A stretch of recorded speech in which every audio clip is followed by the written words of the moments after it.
Gusa Lekuchik on Patreon is asking, can you please give us a breakdown of the building collapse in Abadan?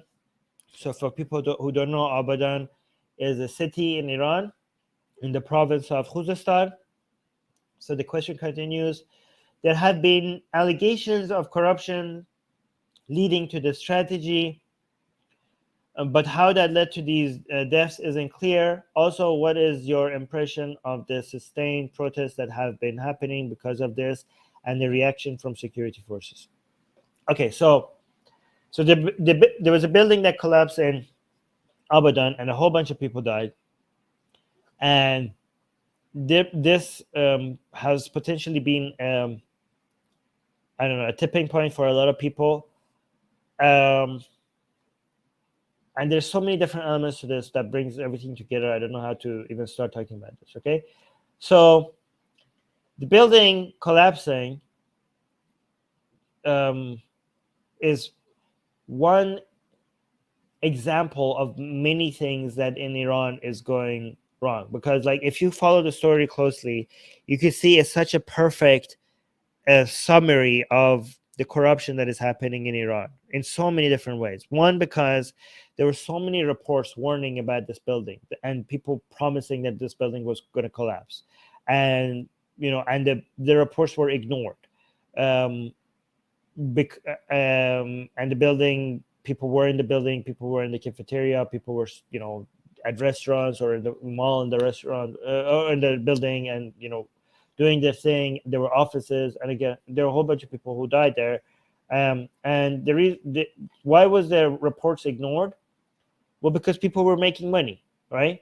And people, there are certain people, the people in charge of making this building, they had the main guy especially responsible for making this building, the developer or the CEO of a company, and he had connections to the higher ups. Like he was a person that it was very well connected, and a report showing this building is going to collapse didn't stop him from making the building and making his profits off of the building, right?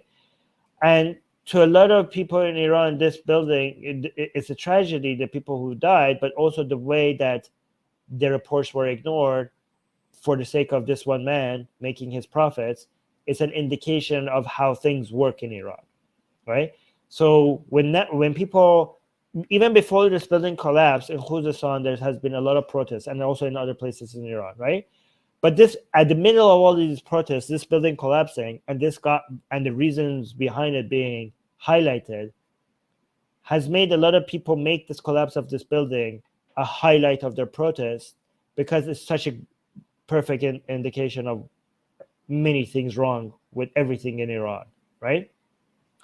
I think that's the main reason.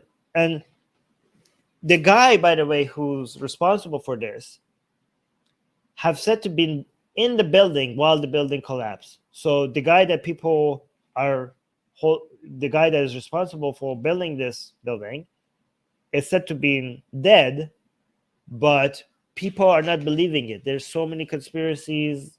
From I don't know what to believe right now, right? There's like they have camera footage that he's somewhere else, and the odds of him being in the building at that time, they're saying it's very low. And they think a lot of people are assuming that he's not dead. They're saying that he's dead because they're trying to, after the building collapsed, they're just trying to hide him, right?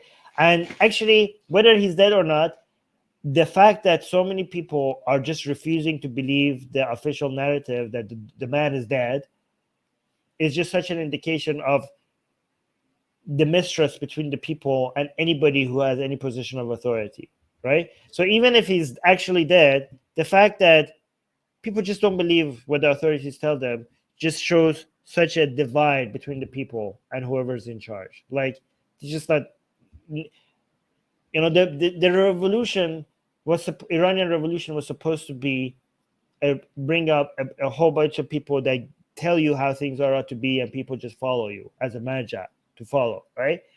But not only that didn't happen, the divide is so big. Like, it's bigger than most countries. Like, I don't know, in other countries, like, oh, these politicians are lying, but maybe that one is good. Okay, this what they're telling us here is true. But like in Iran, it has been, the situation is like, some people, like, you might even, some people say, like, if the sun is shining and they, like, we can see the sun and the authorities tells us that it's daytime, we will believe that it's night, even if we could see the sun with our own eyes. Like, that's how big the divide has become between the people and the authorities. You know, again, not all. They also have their supporters. And yes, Susanna saying in the live chat, yes, this was such a big story. Music guy saying, sounds like South Korea in the 80s. Okay, interesting. Yeah, I'm saying in the 90s, where corruption caused a lot of buildings to collapse. So safety standard, because of safety standards being yeeted for money. Yeah, exactly.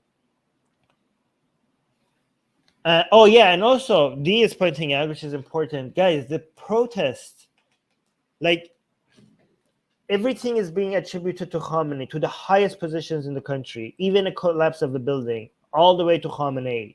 Like, because one thing you have to, so Khamenei has this game that he plays with the Iranian people, the supreme leader, is that he acts like he has authority when he was over everything, when he makes a command, like when he made a command for the vaccines not to enter Iran if they're made by United States or UK, and that caused a whole bunch of deaths, or when he demanded that you do this, or when he demanded that people stop, when there was some corruption and people were trying to follow the corruption case, and Khamenei demanded for it to be stopped. Like, he just comes in and inserts himself in things that he shouldn't be able to insert himself, based on his, and he just comes in and just things stops and things happen just because he wills it or he commands it, right?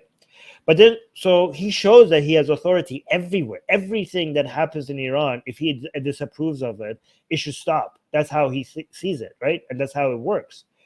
But then when things go wrong, he comes and says, like, oh, these authorities did something wrong. They didn't listen to me, or I can't do anything about it. These people doing their own thing. He basically, in every time something goes wrong, he makes it seem like he has no influence and there are other authorities and he only has his own role. And, the presidency and the ministers, they're doing his thing, and he's doing his own thing separately, and they're working independently from him. And people think, like, this is Khamenei's trick. He takes credit for having so much authority, and when things go right, they bless him. He's kind of like God. When things go well, people thank God. When things go bad, they're like, it wasn't God, right? So, I mean, that's how Khamenei basically plays this game, as if bad things have nothing to do with him. And and sometimes he comes and holds people responsible as if he's the hero who's saving the day, right? Like, oh, we need to look into this. Why did this happen? And people are like, it was you, mofo, it was you. We know it was you. You like, how, like, you're in charge of everything.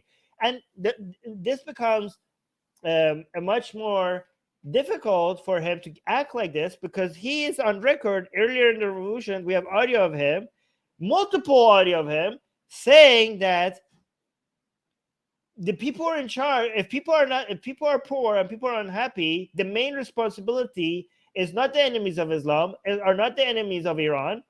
It's the people in power, are the people who are in the highest power. They're responsible. Like, well, guess what? You're in power right now, so you are saying that you should be the one who's responsible, right? You have so many different audios of him earlier that he says this. So you can't just say like this, like, oh, who's like, you're like, when things go wrong, like, who did this? Like, we have the people who are responsible. And now people in the street, when they're protesting the collapse of this building or everything else, their chants indicate that they specifically hold him responsible, because they say D to him. And I don't want to say it because YouTube might think I'm saying. YouTube is very sensitive if you like wish, like, that upon an individual. So I'm not going to say it, but they're just saying they're wishing him something bad. The chance, like D to Khamenei. Okay, so not that D, the other D. Oh my. Well, also that. Actually, no, never mind. Also that D, but they say that as well. But anyways, never mind. If you'd like to send me your questions for me to answer during our Q&As, become a patron. If you would like to have a discussion with me live on air at the end of the Q&As, become a YouTube member. Link to both is in the description. Thank you for your support.